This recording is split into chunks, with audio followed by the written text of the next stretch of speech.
திராவிட முன்னேற்றக் கழகத்தின் மிக முக்கியமான புள்ளி தற்பொழுது மருத்துவமனையில் அனுமதிக்கப்பட்டு தீவிர சிகிச்சை பிரிவில் அனுமதிக்கப்பட்டு இருப்பது பெரும் பரபரப்பை ஏற்படுத்தியிருக்கிறது. இதனால் அதிமுகவில் பிரச்சாரத்தில் தற்பொழுது பின்னடைவு ஏற்படுமா? எடப்பாடி பழனிசாமியின் வலது கையாக இருக்கக்கூடியவர் ஜெயராமன் அவர்கள் தற்பொழுது மருத்துவமனையில் அனுமதிக்கப்பட்டிருப்பது மிகப்பெரிய ஒரு அதிர்ச்சியை எடப்பாடி பழனிசாமி அவர்களுக்கு ஏற்படுத்தியிருக்கிறது. சரி, அதிமுகவின் மூத்த தலைவரும் எம்எல்ஏவுமான பொள்ளாச்சி ஜெயராமனுக்கு எதனால் உடல்நலை குறைவு ஏற்பட்டதாக தற்பொழுது மருத்துவர்கள் வெளியிட்டுள்ள அறிவிப்பு, பிரச்சாரத்தின் பொழுது அதிக வெயில் தாக்கத்தின் காரணமாக அவர் மயங்கி விழுந்ததாக தற்பொழுது தகவல் ஒன்றும் வெளியாகியிருக்கிறது. இதனால் பிரச்சாரத்தில் வயதானவர்கள் அதிக நேரம் பிரச்சாரம் செய்ய வேண்டாம் என்று அதிமுகவின் தலைமை கூறியிருப்பதாகவும் தற்பொழுது செய்திகளும் வெளியாகி கொண்டிருக்கின்றன.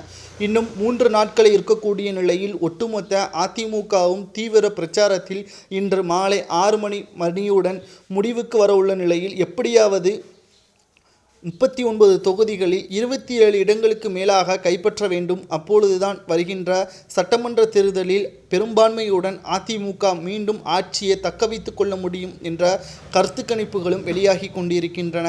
இந்த சூழ்நிலையில் மருத்துவமனையில் அனுமதிக்கப்பட்டிருப்பது மூத்த தலைவர்களுக்கு அதிர்ச்சியை ஏற்படுத்தியிருக்கிறது. தமக்கும் இதுபோன்ற நிகழ்வு நடைபெறுமா என்ற ஒரு அச்சத்தின் காரணமாக பிரச்சாரத்தை செய்யாமல் தற்பொழுது தவிர்த்தும் வருகிறார்கள்.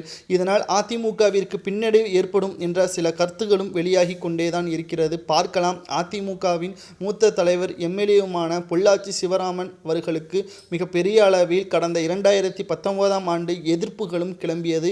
காரணம், பொள்ளாச்சியில் நடந்த சம்பவத்தை நாம் யாரும் மறந்திருக்க மாட்டோம். கிட்டத்தட்ட 300க்கும் மேற்பட்ட பெண்கள், அவர்களது மகன்கள் சம்பவம் வீடியோ மூலமாக இணையதளங்களில் நாம் பார்த்துதான் வந்தோம். கிட்டத்தட்ட இதற்கு ஆதரவு அளித்த எடப்பாடி பழனிசாமி அவர்களால் தான் 2021ஆம் ஆண்டு எடப்பாடி பழனிசாமி ஆட்சியை மீண்டும் தக்க வைத்து கொள்ளாமல் திராவிட முன்னேற்றக் கழகம் இதை வைத்து அரசியல் செய்ததன் காரணமாகத்தான் எடப்பாடி பழனிசாமியின் ஆட்சி கவிழ்ந்ததும் குறிப்பிடத்தக்கது.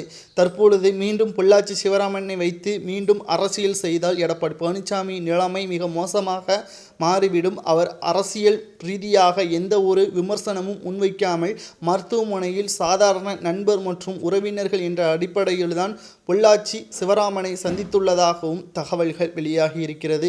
இதனால் மற்ற அரசியல் கட்சி தலைவர்களுக்கும் தற்பொழுது வெயிலின் தாக்கம் அதிகமாக இருப்பதால் பிரச்சாரம் இன்று மாலை 6 மணியுடன் முடிவடைவது அவர்களுக்கு மகிழ்ச்சியை ஏற்படுத்தி இருக்கிறது.